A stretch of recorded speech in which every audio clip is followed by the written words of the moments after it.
So now guys, for today's video, I'm cook vegetables for long life.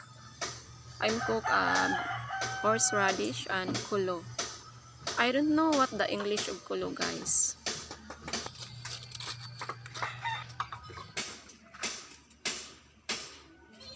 So first guys, I boil the water such as garlic, onion, and ginger.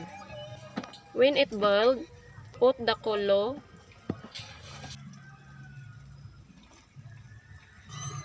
So guys, ilagay na natin yung kulo. Then halo-haloin. Hintayin po natin na malambot yan kasi matigas pa yan, masyadong matigas.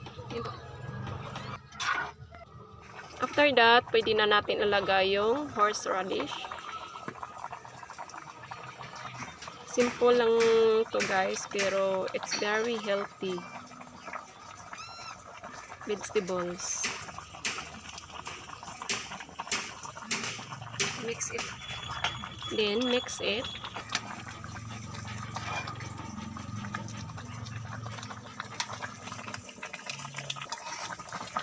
Thank you for watching. Bye lang.